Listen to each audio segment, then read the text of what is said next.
وہاں سفیر صاحب کی جو بیٹی ہیں وہ آتی ہیں اور پھر جو ہے وہ وہاں سے وہ چلی جاتی ہے. تو یہ ساری کی ساری ایک کوآرڈینیٹڈ کمپین تھی. تو یہاں یہ بلیم ریاست کے اوپر لگانا کہ ریاست جو ہے یہاں ناکام ہو گئی اور ریاست نے اس کو سیکیورٹی نہیں دی ہے, یہ بہت عجیب بات ہے. واپس آتے ہیں, جب اس کے ساتھ 16 تاریخ کو یہ واقعہ ہوا تو یوزولی کیا ہونا چاہیے تھا؟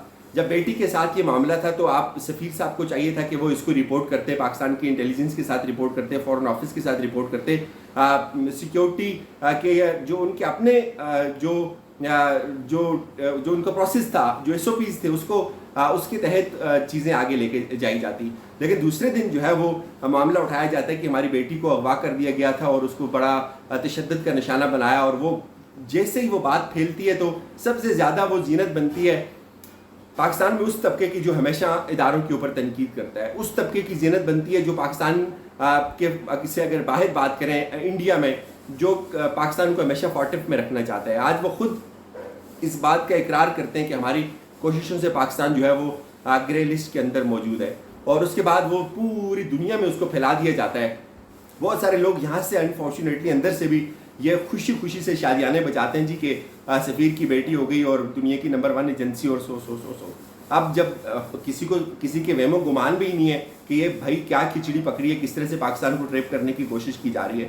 اور اب جب معاملہ اتنا ہائپ کریٹ ہو گئی اور پاکستان کے لیے وہ اس حد تک تو اس کو شرمندگی کا سبب بنانے میں کامیاب ہو گئے کہ پوری دنیا کو پتہ چل گیا کہ سفیر کی بیٹی اغوا ہو گئی ہے. اب ظاہر ہے پہلے امپریشن میں تو یہی ایک امپریشن قائم ہو گیا, اور رد کیسے ہوا؟ ان کو اس بات کا ادراک نہیں تھا کہ ایجنسی جو ہے وہ اتنے زبردست طریقے سے کارروائی ڈال دے گی, بہت ساری چیزیں ایک دم پتہ چل جائیں گی, اور جب پتہ چل جائیں گی تو آپ خود پھنس جائیں گے, اور جب آپ سے موبائل لے لیا جائے گا تو پھر آپ ہاتھ پاؤں آپ کے پھول جائیں گے اور آپ کہیں گے کہ اب ہم یہاں سے بھاگتے ہیں جی.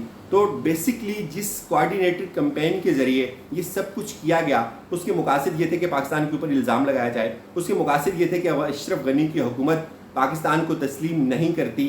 کس کے کہنے پہ نہیں کرتی یہ آپ سب کو بہت اچھے سے پتہ ہے, اور اس میں اس شک کو 1% بھی رول آؤٹ نہیں کیا جا سکتا کہ اس میں انڈیس اور را کی ایک کوآرڈینیٹڈ کمپین نہیں تھی, اور سفیر صاحب کے انفارمیشن میں تھا سب کچھ.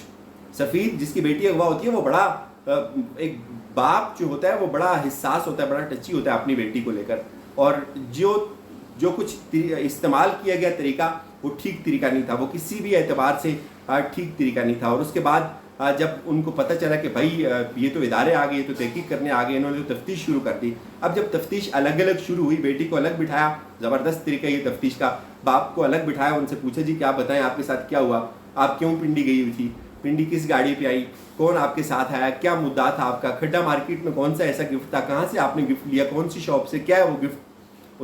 وہ بے بس ہو گئی, اس سے تو کوئی بات بنی نہیں. پھر کبھی ایک سوال کا جواب ایک ہوتا تھا, کبھی دوسرے کا دوسرا ہوتا تھا, کبھی تیسرے کا تیسرا. تو اداروں کو تو پتہ تھا ہر بندے کی لوکیشن لی جا سکتی ہے کہ کون سا بندہ کس وقت کس لوکیشن پہ تھا, اس نے کون سا انٹرنیٹ یوز کیا, اس نے کس لوکیشن سے کس بندے کے ساتھ کتنی بات کی, وہ بندہ کس روٹ کے ذریعے کہاں گیا. اب تو یہ چیزیں بہت آسان ہیں, ایک عام انسان جو ہے وہ ان ساری اس کو پتہ ہے کہ یہ ساری چیزیں جو ہے وہ ٹریس ہو سکتی ہیں. پھر وہ لڑکی کہیں جاتی ہے, وہ وہاں اس نے انٹرنیٹ بھی یوز کیا ہے, اور موبائل جب انہوں نے دینے سے انکار کیا تو یہ ایک بڑی تشویش کی بات بن گئی اداروں کے لیے بھی کہ بھائی آخر کیا وجہ کہ آپ سے موبائل مانگا جاتا ہے اور آپ خود یہ کہتے ہیں کہ یہ آپ کے ساتھ زیادتی ہوئی ہے, تو ریاست جب اپنا کام کر رہی ہے تو آپ موبائل دے دیں. تھوڑا سا ان کو ہزیمت کا سامنا کرنا پڑا, پھر انہوں نے موبائل دے دیا, لیکن انہوں نے ایک اور کوشش کی کہ موبائل کا جو سارا ڈیٹا تھا اس کو ڈیلیٹ کر دیا. لیکن اب ظاہر ہے وہ موبائل اس کی فورنزک ہوگا, بہت ساری چیزیں اس میں بھی کھل کے سامنے آ جائیں گی. لیکن اب سوال آپ کے سامنے یہ ہے کہ دیکھیں, جیسے میں نے آپ کو پہلے کہا, اس کا سب سے زیادہ فائدہ کس کو ہوا اس سارے کے سارے ایپیسوڈ کا؟ ڈیفینیٹلی انڈیا کو ہوا. اس کا نقصان کس کو ہوا؟ پاکستان کی ریاست کو ہوا, پاکستان کے اداروں کو ہوا, جو انہوں نے ایک نیریٹو بنانے کی کوشش کی اس میں وہ کامیاب ہو گئے. پھر سفیر واپس بلانے کا جو فیصلہ اتنے بڑے لیول کا فیصلہ تھا, بحیثیت اگر آپ شہری دیکھیں تو, اور جب آپ اس کو انویسٹیگیٹ کریں گے تو یہ ایک چھوٹے لیول پہ یہ معاملہ سارٹ آؤٹ ہو سکتا تھا, لیکن یہ اتنے بڑے لیول پہ کیوں چلا گیا؟ کیوں آپ نے سارے کا سارا اپنا عملہ واپس بلا لیا؟ میں ایک ٹویٹ چیک کر رہا تھا, مجھے بڑا پسند آیا کہ بھائی اگر آپ کو اتنی غیرت ہے تو ہم 30-40 لاکھ لوگوں کو ہوسٹ کر رہے ہیں 30-40 سالوں سے, آپ ان کو واپس بلا لیں. آئے روز آپ کے لوگ وہاں سے یہاں آتے ہیں, آپ اتنی غیرت ہے تو آپ ان کو یہاں نہ آنے دیں. تو یہ کہنے کی باتیں ہوتی ہیں. افغانستان کے اندر خود کیا حالات ہیں وہ پاکستان کے اوپر اس وقت الزام لگا رہے ہیں. تو اس وقت ان کو بہت سخت بوکھلاہٹ ہو رہی ہے کہ یہ جو کوآرڈینیٹڈ کمپین تھی, بہت ساری باتیں شاید جو میرے کچھ سینئر لوگ ہیں وہ یہ سمجھتے ہیں کہ بہت ساری باتیں اس ایشو پہ شاید ریاست پاکستان جو ہے وہ ڈسکلوز نہ کرے, شاید ڈسکلوز نہ کرے. اس کی ایک وجہ ہے کہ پاکستان ایک ذمہ دار ریاست ہے. لیکن سب کو پتہ چل گیا کہ حقائق کیا ہے, اور جو بہرحال انہوں نے ڈیمیج دینے کی کوشش کی تھی وہ تو ہو گیا ہے, لیکن کسی نہ کسی لیول پہ بہت حد تک چیزیں جو ہے وہ کھل کر سامنے آ جائیں گی. صرف 2 چیزیں اس میں ہونا باقی ہیں. انشاءاللہ نیکسٹ ویڈیو میں اس پہ بھی بات کریں گے. اپنا بہت سارا خیال رکھیے گا, فیڈ بیک دیجیے گا. خدا حافظ.